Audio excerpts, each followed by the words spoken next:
কি অবস্থা সবার, কেমন আছেন? যাই হোক, আহ, ভিডিও অনেকদিন পরে বানাইতেছি। এর ভিতরে একটা কারণ আছে। মেন কারণ হচ্ছে এই যে বিদেশের বিষয়ে আমরা যারা ইউরোপ বলেন আর হচ্ছে বিভিন্ন দেশের পিছনে ছুটতেছি, ঠিক এইরকম জীবন যুদ্ধে এই যাত্রাতে এমন একটা লোকের সাথে আপনাদের আজকে পরিচয় করাই দিব, যে লোকটা অস্ট্রেলিয়া যাওয়ার জন্য দীর্ঘ 4 মাস মালয়েশিয়ায় থেকে আসছে।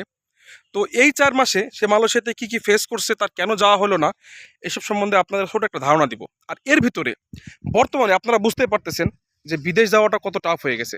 বিশেষ করে আমরা যারা বাংলাদেশে আছি, তারা ইউরোপ যাওয়ার জন্য অনেক বেশি ব্যস্ত হয়ে পড়ছি। বিদেশ আসলে ওরকম ব্যস্ত জায়গা না। আর ইউরোপের যারা সবাই, হ্যাঁ, আমি নিজেও 2 বছর ইউরোপের পিছনে সময় নষ্ট করছি, আমারও হয় নাই। আর এখানে সমস্যা হচ্ছে দালাল। এরকমই একটা কাহিনী আপনাদের কাছে শেয়ার করব, শুনবেন।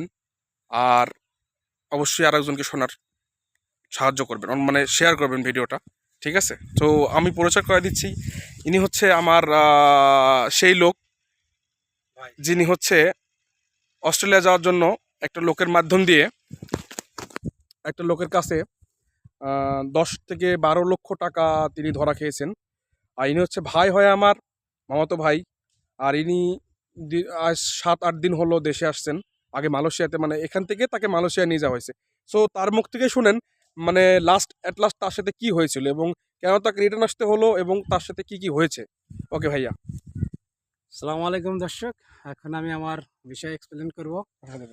তো আমাদের বিষয়টা হচ্ছে, আমাদেরকে 7 জনকে একসাথে নিয়ে গেছিল মালয়েশিয়াতে। 7 জনের ভিতরে 3 জনে এয়ারপোর্টে আটকে গেছে, আমরা 2 জনে গেছিলাম মালয়েশিয়ায়। যাওয়ার পর ওইখানে আমাদেরকে, যে আমাদের এজেন্ট এবং আমাদের ভাই সহ ছিল এজেন্ট, উনি বাঙালি একজন আর একজন মালয়েশিয়ান ম্যাডাম। তারা অত্যন্ত খারাপ মনের মানুষ। টাকা পয়সাগুলো নিয়ে আমাদের কাজকর্ম একদমই ঠিক করে সব টাকাগুলো খেয়ে নিছে। খেয়ে নেওয়ার পরে আমাদের শুধু ওইখান থেকে কম্বোডিয়ায় নিয়ে গেছে। এরপরে সিঙ্গাপুর, থাইল্যান্ড নিয়ে যাওয়ার কথা, কিন্তু এম্বাসি বলছে যে বাংলাদেশে যেহেতু এম্বাসি আছে, তো আপনারা বাংলাদেশে যে ভিসা লাগাই তারপরে সিঙ্গাপুর, থাইল্যান্ডে আসেন। আমাদের সিঙ্গাপুর এবং থাইল্যান্ডে আমরা যেতে পারিনি, শুধু কম্বোডিয়া থেকে বাংলাদেশে ব্যাক আসছে। ওরা বলছে নিয়ে যাব, কিন্তু আসলে ওরা নিয়ে যেতে পারবে না। আচ্ছা, এখানে একটা জিনিস ক্লিয়ার করে দিই। ওনাকে তাহলে এখান থেকে আগে মালয়েশিয়া নিয়ে যাওয়া হয়েছে এবং ওনাকে বোঝানো হয়েছে যে এখান থেকে তাকে মালয়েশিয়ায় নিয়ে গিয়ে মালয়েশিয়ার থেকে 2-3টা দেশ ট্যুর করে তাকে অস্ট্রেলিয়ায় ঢোকাবে।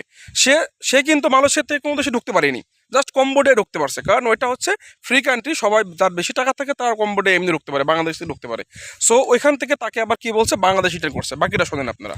বাংলাদেশ থেকে এখনও বলছে যে নিয়ে যাব, আপনাদের ফিঙ্গার হবে গ্লোবালাইজেশন ঢাকায়। ওইখানে তো আমার বিশ্বাস এরা পারবে না, এদের কাজকর্ম অত্যন্ত খারাপ।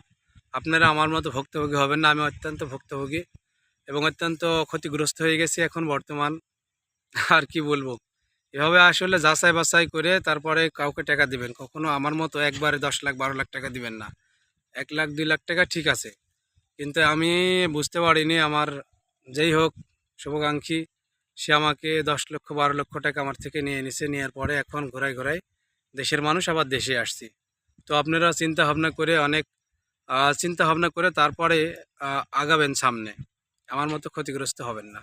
ওকে ভাই, ভালো থাকেন। ওকে, তাহলে বুঝতে পারতেছেন এই লোক অস্ট্রেলিয়া যাওয়ার জন্য বাংলাদেশ থেকে অনেকগুলো টাকা একটা দালালের কাছে দিছে।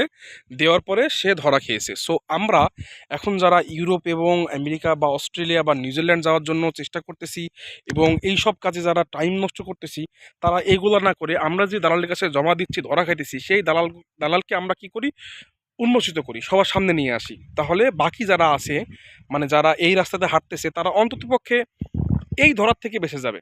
সো আজকের ভিডিও এই পর্যন্তই। অবশ্যই ভালো কিছুর আশা করি, সবার ভালো কিছু হোক, সবার ইউরোপ যাত্রা বলেন আর দেশের বাইরে যাত্রা বলেন সফল হোক। আর ভালো জায়গায় চেষ্টা করেন, এই তো।